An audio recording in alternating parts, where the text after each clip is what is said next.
পুলিশই খুব উৎসাহিত তৎপর সত্য উদ্ঘাটনের জন্য নয়, সুইসাইডটাকে খাড়া করার জন্য।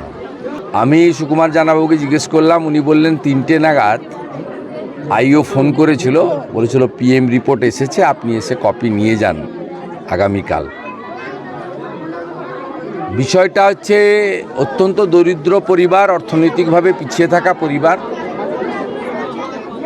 এই মুহূর্তে 8 লক্ষ টাকা বাজারে দেনা। পোস্টমর্টম রিপোর্টে কি আছে আমি বলতে পারবো না। আমি টিভিতে যা দেখেছি বা আমার মোবাইল ফোনে এসেছে, পুলিশ সূত্রে বলা হচ্ছে যে এটি পোস্টমর্টম, এটি সুইসাইড।